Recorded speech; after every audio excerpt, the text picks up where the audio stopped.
Welcome back to another exciting episode of The Social Web TV. Happy New Year. It's 2009 and we are filming on a Friday. Special Friday edition. Raise your cups. Woo! Jaiku.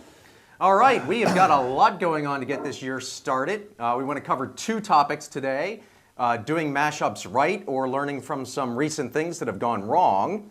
And also a look at what's going on in activity streams and a new OpenStack component for trying to get a spec for doing that right.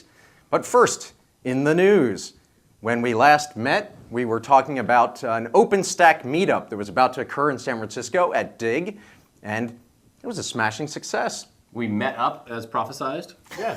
And on upcoming. Yes. And it wasn't just us. No, but probably about 70, 80 people showed up for an evening of about 2 hours of 10-minute talks, 22 minutes if you're Joseph. But I tried my best, but there were so many good demos. It's just, but we really sort of trying to cover like what is the OpenStack, why does it matter, and then a 10-minute talk on each of the different components of it. And so we also shot a video of all of those talks. We'll link those up so that you can go check those out. But it definitely was a great success in terms of getting together a large group on a Friday evening to talk about this stuff, share ideas, and learn more about these technologies. considering it was Friday night, the Friday before Christmas, and in the security evening, had to turn people away. It was it was. So it's really nice to see how many people are excited to learn about this. All right. Also in the news, when we last talked, we were talking about an election of the OpenID Foundation community board seats. And results are in. Pending the recount in Minnesota. And 2 of the 4 of us made it. Yay! In fact, actually only 3 of us were running, so that's actually a pretty high success rate. Congratulations, Chris and David. Mm-hmm. We also are joined by Snorri from the EU, Nat from Japan. We've got Scott Kavitan, who was on the previous board, Brian Kissel, and Eric Sachs from Google are also now. Former guest on the TV show. That's right, that's right. We've really made our presence felt there, yeah. So I think right now we're sort of getting the board, getting the team together, figuring out what 2009 is going to look like for us, and figuring out what our priorities are, because in particular with OpenID, we have a lot of work ahead of us. We've got to make this technology a lot more accessible, make it so that it makes sense to people, and we are basically starting at ground zero in many ways. So. But with the support of all of the big players in the space, pretty much. Oh, absolutely. Really I mean, so our ground zero is a really good high ground zero. Yeah, it's like ground 1. And I think I like ground 1.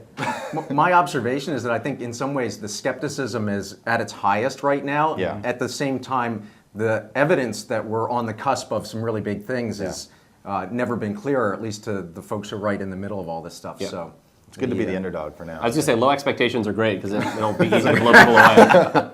All right, last thing in the news, also was Macworld, which is often a time to see interesting new technologies debuted by Apple, and they did not fail to deliver. What was interesting there, these guys? Well, they failed to deliver a little bit, except that they did come out with new versions of iLife and iWork, and maybe Dave, you want to talk about some of that? Yeah, so one of the things within iLife is iPhoto. And they've had a way to organize your photos by events for a while, but what they announced and is shipping later this month is the ability to also organize your photos by people. And so I think this is something that Facebook really innovated around when they launched Facebook Photos a few years ago, where instead of the traditional tag your photo, they sort of made this very specific decision of click on the people in your photo and tag the people. And so this is a feature that Apple's now added to iPhoto, so you can go and it does face detection and recognition, so it will automatically start to recognize people. You can sync that to Facebook. If you don't know everyone in your photo and one of your other friends on Facebook tags their face, that'll get synced back to iPhoto. So it's sort of really cool to see what they're doing there, as well as that real social layer and sort of the cloud and the desktop kind of coming together. Yeah, like bridging social between the web and the desktop. And then also having support for uploading photos to Flickr, which will be really nice of not having to export them and all of that. But one of the things that's not quite clear is how they're doing all of this. What APIs are they using? Are they asking for passwords? So hopefully, is it extensible? Is it extensible? Exactly. Right. So hopefully in a few weeks we'll find out some more about how that actually works. Now, there was also, sort of in separate news, there was also CES this past week, which is down in Las Vegas. And our good friend Max Engel from MySpace actually announced a sort of OpenID on TV type of thing, which I need to read a little bit more about. But the idea, I think, is that you can use a MySpace widget actually on your TV to sort of like chat with your friends or see what's going on. Or I think it's one of the widget things out of the Yahoo Intel partnership. Cool stuff. Yeah. That's neat to see. Social really is permeating all aspects The open of our stack on technology. TV, basically. Yeah.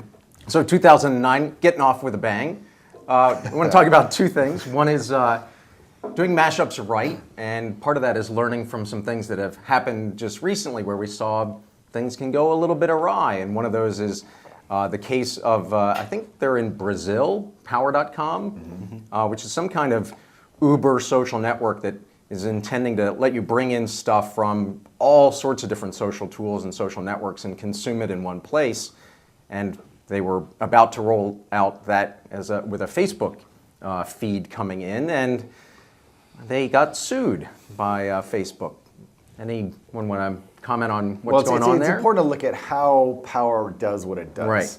Because essentially they have this frame, that sits above all these other social networks. Sort of like Google Friend Connect, but conceptually. Conceptually, yes, but how they execute is a little bit different. Right. So in this case, what you're doing is instead, as we've talked about before, they use what we call the password anti-pattern, which means that they are asking, Power.com is asking for your social networking credentials to Facebook or MySpace or things like that, so that they can basically impersonate you. Well, then that's different than what Google's doing, right? That is different than what Google's doing, which is why the Friend Connect stuff is a little bit better. That wasn't good enough either, but Actually, that's separate. it's much better. Much better. Power, on the other hand, though, is actually taking people's credentials and scraping the data. And not only scraping the data, but doing things on behalf of the person. And to date, right now, Facebook doesn't seem to want to have third parties act as agents for their users. And in fact, in the terms of service of Facebook, it says, you must guard your password, not give it away to other people, and so on. And then, of course, Facebook has done things to make it a little bit easier, so you don't have to do that. But Power, on the other hand, wants power. In a very real sense. I think Power would probably say, our users tell us that, a lot of people they know are on Facebook and it's important to them, but it's not the only website that they use, and so they're trying to provide a way to help manage more data. It's kind of like what Flock did. And if Facebook had APIs that let you get at all that data, then I'm sure they would rather use that as opposed to having to take passwords. But the existing Facebook APIs don't let you get access to your full news stream, the contact info of your friends, a lot of that information that it's actually really useful for this. And so this is the nth in a series that we've seen of these situations where there's this interesting tension. On the one hand, you want to be able to innovate and have users be able to manage the data they use across a lot of different websites. And on the other hand, there's clearly some legitimate concerns about how that all gets handled from a privacy and security perspective. But there's another piece of the story in terms of the stuff that I've read anyways, where what happened is Facebook actually sort of shot across the bow and said, hey, guys, this isn't cool, you can't do this, please use Facebook Connect or use the APIs that we have available for this very purpose. And they had a deadline, I believe, of December 24th. Power said, all right, we'll do it, we're going to put all our people on it, get it done. And December 24th came, they said, oh yeah, we're doing it, not a problem. And it turned out either the next day or the same day that they in fact hadn't done any of that, and they were still encouraging people to give them their Facebook passwords. And they even started a contest to see how many Facebook users could give them like passwords or something like that, something ridiculous. And it really just ratcheted up the whole problem. So what started out as kind of a technology problem turned into a business one very quickly, and that's actually why the lawsuit, I think, is really interesting to watch, to see, who is in the right here. I mean, can Power ask people for their passwords and, do those types of things, or is Facebook in the position to say, no, actually, you can't have our users' passwords? Well, and that sort of leads a little bit into more asking for passwords, where Meebo, which we've talked about in the past in terms of online instant messaging, being able to work with a bunch of different networks. A few weeks ago, I think, they added support for both MySpace and Facebook chat. And they did it in the same way because Facebook doesn't currently have a chat API. They don't implement support for Jabber like a lot of the other chat networks. And so I think like the game or Pigeon developers a while ago developed a piece of software which would work using your Facebook username and password to sort of act like the web chat and allow you to chat with your Facebook network, which, I mean, like, I swore off Facebook chat for a long time, but now I found, like, in my desktop chat client, like, I'm signed into Facebook because a lot of people that I want to talk to are on Facebook chat. It's super Facebook useful. chat, exactly, and it has, like, icons and all that stuff. And so Meebo launched support for this, but then this week was asked by Facebook to remove support for chat until they can come up with a way to do it without having to ask for a Facebook username and password. So hopefully we'll see this sort of maybe accelerate Facebook's timeline around supporting Jabber so that anybody can go and implement a chat client against Facebook. And a lot of this was all the attention around Power.com and the lawsuit. People started pointing out, well, there are other examples out there where you haven't cracked down. So it's interesting time. Well, yeah, I mean, I think to Facebook's credit there, they've said in many cases that they're very excited to open up their chat system, and so hopefully they really will make good on it. But at the same time, it's sort of troubling again to sort of think, well, until we can get onto these more open stack technologies where it's easier to not ask for the password, and until the APIs are actually providing that functionality, in order for these people to innovate, and clearly in the case of the Meebo thing, it was really useful. There's kind of no alternative. So it's like, do you not innovate, or do you, hopefully we can get past this having to make these tough choices. That's right. That's right. Cool. Anything else on mashing up correctly? Well, So- there's been all the Twitter stuff. Yeah, this is kind of a big story. I think at least on Twitter things carry quite well. Essentially, there were a number of things that happened all at once. On the one hand, there was a service called Twiply, which essentially was launched on one day, and a lot of people used it. Something like 800 people apparently had created accounts, and in that same day, it was then sold to a third party. And it's since emerged that the credentials that Twiply had collected were not actually sold along with Twiply.com and whatever. But it nonetheless sort of begs the question, like, well, what if the database of everyone's usernames and passwords for their Twitter accounts had been sold with that company? And this raised a very timely issue because around the same weekend, there was a phishing fiasco where a lot of users on Twitter were sent these emails saying, hey, you've got a direct message, this person wrote a funny blog post about you, go check it out. Turned out that it went to the site access-logins.com, which is actually a phishing site. And so if you go there, they will ask you for either your Facebook credentials or your Twitter credentials, which of course, once you've done that, you're kind of hosed. Meanwhile, so this is sort of like the triple play. Comcast. Comcast. Triple play by Comcast? All right. I think this is a different one. That's the bad triple play. Oh, okay, you've got the good crypto. Yeah, Okay, yeah. I see. This is not a sponsored opportunity. Okay, so If there was ever one. okay. Cha-ching. Our blog is hosted on Six Apart. Okay, now we're even. Right, so that third one. All right, so the third case, actually a support person at Twitter had her account essentially dictionary attacked, which means that you have a dictionary of words, lots and lots of words, and all of them are thrown at the password field. Including the word happiness. Which happened to be her password, which still makes me smile. Yes. But of course, the problem there is that the hackers were able to get into her accounts, reset some passwords, essentially take over some more popular ones, Barack Obama's account and Bill Fox O'Reilly. News. Bill O'Reilly Breaking had some news. omission. So, essentially what happened as a result of these series of things was a loud clamor arose for some alternative means of providing third parties access to your Twitter account. And of course, OAuth came up, and OAuth has been on Twitter's radar for some time since Blaine Cook, one of the ex-Twitter employees, was one of the co-creators of the protocol. And in any case, Twitter has since sort of, said that, well, first of all, it's going to be in private beta very soon, that is using the OAuth protocol to access people's data. They're a little reluctant and hesitant because, and this is very important, OAuth as well as OpenID don't necessarily prevent phishing. They move the ball a little bit, and they make it, for some people, more secure if they secure their OpenIDs. But it's important to note that while OAuth and OpenID are very important technologies that could be adopted by Twitter and would, in fact, I think, improve the service tremendously, they might not have actually solved the situation in this case, even though many people thought that it might have. Well, they would have solved the Twiply case, right? The Twiply case, absolutely. The Twiply case was like everybody all of a sudden freaked out that they're so used to giving their username and password away to another service because generally you trust them and nothing bad has happened so far, and every new site makes you type in your Gmail password still and all that, right? But then when there was this moment of like, oh shoot, maybe they just sold my passwords and something bad is going to happen, that was finally that reality check of, what, we really do want to be able to build these mashups and have this ecosystem, but we shouldn't have to be giving away our passwords. Right. And obviously that's what the people working on OAuth were saying all along, and it's interesting to see a few of these events, and obviously that's the same thing going on with Power and Meebo and everything else, is this like, this need to do mashups is not going to go away, but we can't just keep giving our password out every time. You can't just give somebody a permanent key to your home every time you want them to come in and clean up or something, right? Like there's reasons why you need more fine-grained control. And so it's interesting to see that start to bubble up to the level of collective consciousness, and hopefully in a way that is meaningful enough that it will sort of wake people up, but not so catastrophic that we have to suffer some big calamity before people will get it. So I think the other thing people are realizing is just as they don't go and freely give out their credit card number to anybody that asks, your password needs to be treated in a lot of the same way. And that's something which I don't think a lot of people have been realizing. But now sort of in this sort of more social ecosystem with more social media, with whatever you want to call it, Web 2.0, whatever, as your password becomes more valuable, as your password starts to protect access that represents you online. And a reputation you've built up potentially over years and lots of data. But I think that's a very important point to make, because we are at a point now, and some people made the point, well, it's not my bank account. Who cares if my Twitter account gets hacked or whatever?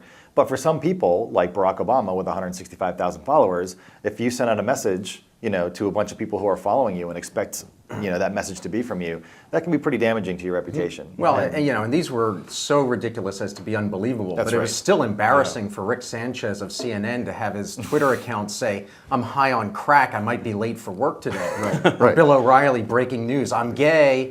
So the consequences are potentially quite embarrassing. Well, and it's dangerous for the business of Twitter, right? If they're trying to convince all of these people to use Twitter as a platform, the people obviously have to trust that they're not going to be impersonated on those platforms, and so everybody's incentivized to make this work properly. Well, and I think this is also a time where you need to think about, if you're running a service like Twitter, not just how can you go and try to make it so that users aren't giving away your passwords, but how can you better protect your own tools? Because one of the things that Twitter's now done is gone back and removed the support tools and stuff like that until they can go through and audit them.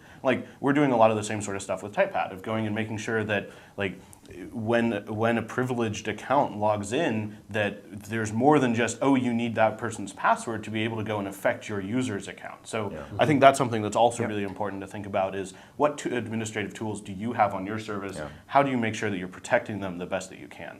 Cool. And you do need to worry about this, because again, just to bring it back around with the Facebook examples, there's users are going to want to do things with your tools, whether or not you make it easy for them. And if you don't make it easy, just like if you don't make it easy to do other things in the real world, right? People are going to keep doing it just in a dangerous and bad way. So the problem's not going to go away. So think about how people want to use your tools, and you use the right technology so that they can do it in a safe way. Clearly a topic we're going to be talking more about over the year. Last topic for today, activity streams, and trying to come up with some more standardized way of handling them. Yeah, so this is actually a project that I think I helped start up last, spring or something, last summer. The initiative basically is to figure out a way of representing the activities that people take on websites that usually are passed around in the Facebook news feed or on friend feed as small, usually single sentence or a little bit more descriptions of what happened. So you might write a blog post, for example, that goes on for pages, but what shows up in a news feed is Chris wrote a blog post called something. And that's a much more sort of digestible form of that information, and that's given how many people are publishing, as we noticed with iLife, for example, 09, more people publishing media online, having these smaller chunks of information coming to you is I think, a more efficient way of getting through that. So how could we do this in a way that works for the distributed web, in a way that allows any new service that starts up tomorrow to publish in a way that allows their content to be displayed in aggregators in the most effective way possible? So that's essentially where activity streams is coming from. And what we're doing right now is essentially looking across all the existing implementations and aggregators to find out what they're doing today, what types of activities are showing up, and kind of trying to extract the commonalities. So we've kind of taken a form right now where there's some sort of actor or noun, a verb, of course, what was done, and then an object, and that was the thing that was usually created. And we also have the notion of sort of an indirect object. So, Dave gave Joseph a gift, and being able to represent that as an activity is kind of what the standard and work is all about. So yesterday, we had probably our 4th or 5th meetup at 6 apart, and it feels like we finally hit some critical mass now that Martin Atkins has actually produced a spec for us to read over and look at, and we're having real conversations with MySpace, for example. Well, and about 30 people showed up yesterday afternoon for a few hours, including, all sorts of different people. People just involved in the DISO projects, contractors, as well as, hitting the big companies, Plaxo and Comcast, Google, Facebook, MySpace, Yahoo, Nokia, all sorts of different companies coming together, going through this spec, and really sort of seeing the value of making it easier so that both all of these aggregators don't need to know, oh, you've launched a brand new site and it does photos or it does books or it does bookmarks, and implementing custom code for that. But being able to both reduce the amount of engineering work they need to do to be able to support new services. I mean, FriendFeed's up to something like 70 different services right now, and they had to write custom code for each one of those to understand the RSS and the Atom feeds that they produce. So being able to start to make that something that can be shared, as well as then make it so that people can go and launch new services, especially as we're getting to this time of like, what is it going to look like when there are more and more decentralized social networks, and where FriendFeed isn't going to be able to, or Plaxo Pulse, or any of these different services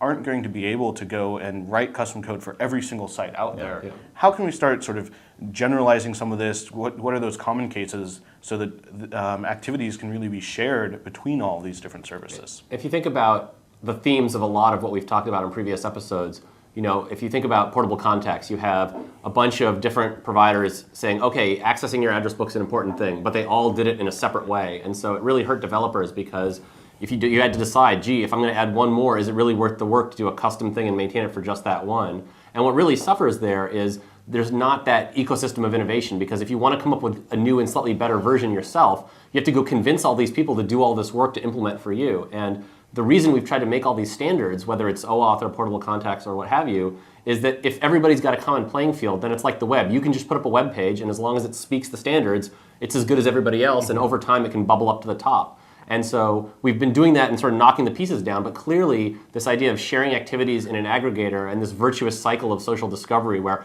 oh, look, Dave posted a restaurant review. Oh, that's cool. I didn't know there was this site Yelp. Oh, let me post a review. Now somebody else sees it. That is like an incredibly important engine of the social web, and yet there's just no good standards yet around that piece. So it's sort of, as we've done a good job of standardizing the rest of it, that's become an increasingly glaring exception. And the losers really are the little guys today who want to get in there and show something neat and wanting to be able to standardize around things like photo thumbnails and videos and all the sort of rich media that people increasingly want to share, location data, so that today's little guy can still get in without having to convince everybody to take a chance on them early and over time become the next big site. So exciting to see progress there. I had an insight just the other day on this stuff, which is as we worked through the Portable Contacts project, it became increasingly clear that the honeypot of data, which is profile, social graph, address book, that people data is absolutely vital to the social web, but it is not sufficient. In fact, the lifeblood of the social web is this activity streams flowing from today hundreds of sites, tomorrow thousands, and eventually hundreds of thousands of sites. And having a standardized way for that stuff to flow is going to be critically important. Right. Yeah. Well, and it was also nice to see that we've been spending a bunch of time talking about this stuff, then Mart's been drafting specs, getting together reviewing specs, but then also sort of two working implementations yesterday. Both MySpace, which had added draft support to it to some of their feeds, as well as then at 6 Apart we implemented sort of a tool that would do transformation. So we could take a Flickr feed and go and add this markup, or a Dig feed, and combine these different things together. So really being able to not just go through a spec, but look at what are some real world implementations, how did it work, what needs to happen, and being able to sort of build on top of this just that much faster. Yeah, that's right. It does feel like we're getting better at that process of identifying the problems, getting the specs, building the community. It's interesting that we've done this enough times that we're getting good at a meta level as well. So that's definitely reason for optimism. Yeah. Absolutely. Well, activity streams is another one of those topics that we'll be coming back to because there's still more progress to make to get to the end zone. So I think you'll see that from this show, it's very clear that 2009 is getting off with a bang. There's a lot of work being done, a lot of stuff to come. So make sure that you come back here next week and every week for another exciting episode of The Social Web TV!